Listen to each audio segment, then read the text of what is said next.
let's talk about the 3 things you want to do before you leave your home country to come over to the UK. 3 very important things. The list is always long, but I'm going to stick to 3 today that are very important that you need to make sure you do before you leave your home country. I can do it like you.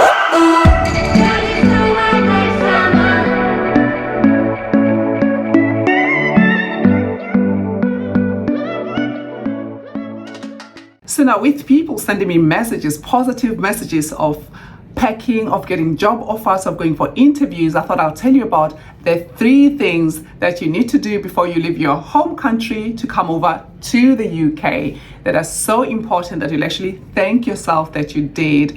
These things you can also do when you go on holiday, when you visit your home country, when you're already in the UK and going over to your home country for holiday. So these tips are not only applicable to someone who is out of the UK looking to come in, they're also very much applicable to you that's already in the UK, in the US, in Australia, anywhere you're watching this video from, that's applicable to you too. So stay tuned to the channel as I bring you more on what you can do and how these things will help you, and you'll thank yourself later.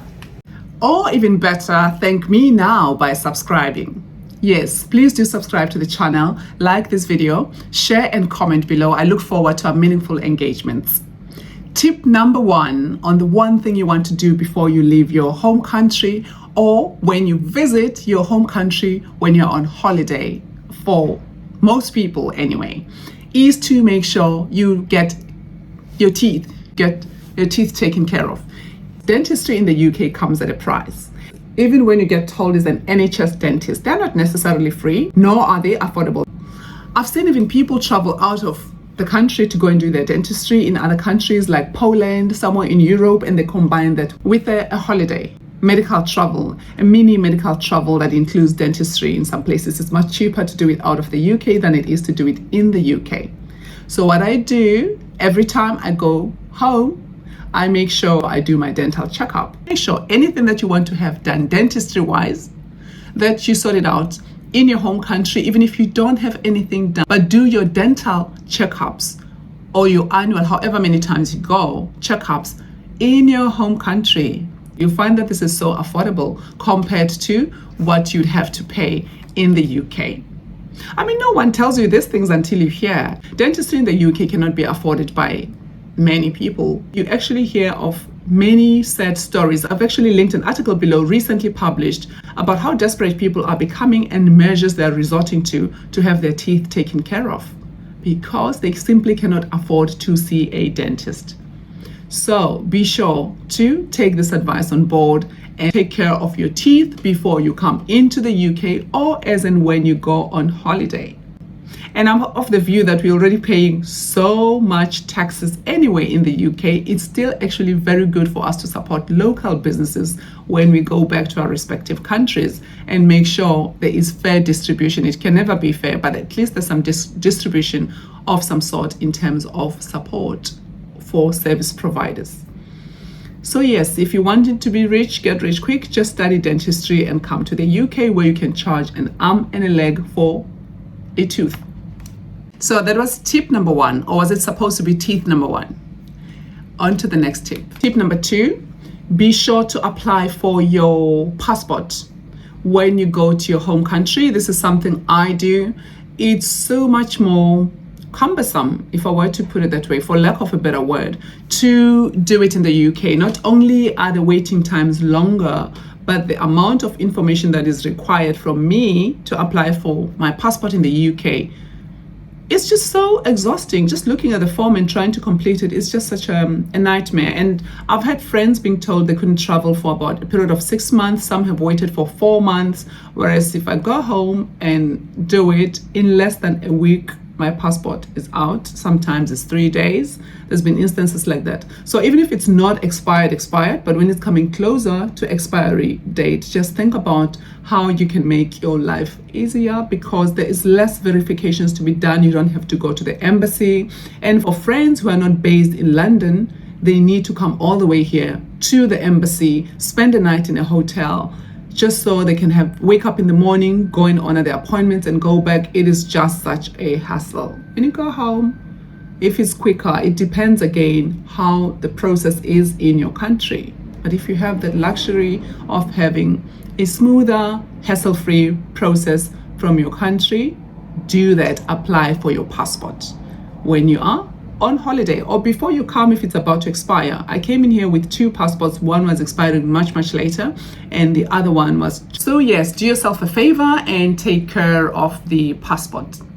The number 3 tip is to make sure you renew your driving license when you go to your home country. I'm not talking about the UK driving license. I'm referring to the home country driving license, so you can still do things there legally. Because whilst I do use UK driving license in the UK, when I go to South Africa and driving on South African roads, I'm still expected to be driving with a South African driving license. I've gotten away sometimes with the UK driving license, but a traffic cop made a valid point some years back when he said it's not an international driving license. I really got that, but fortunately I did have my South African passport, which I could take out for them to see. It's just that it was not within reach and the UK one was in the wallet. So yes, make sure even your home country driving license remains valid and you can drive legally wherever you are. I have linked a video where I show you how you can renew your South African driving license. There's a new system, NATIS is called, recently introduced by the government. I say recent, it's been around for quite some time now. So it's the morning of the appointment for the renewal of my South African driving license. My appointment is coming up shortly, and what you need to take with you is your South African ID, the copy of your ID, as well as the appointment letter that you would have printed off. This is the appointment letter. These are the things that are required for my appointment today.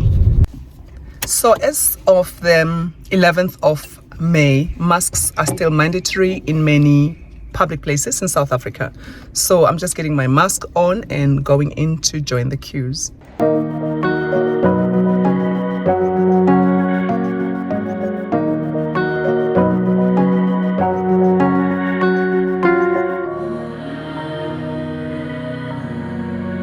Of the requirement we just found out about is that I need to have 4 photos taken, and fortunately there is a place nearby where I can do those for 50 rands for 4 photos.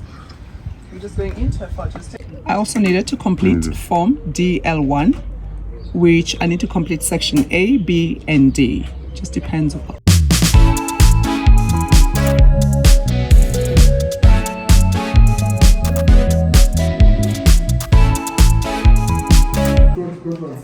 Key code 8.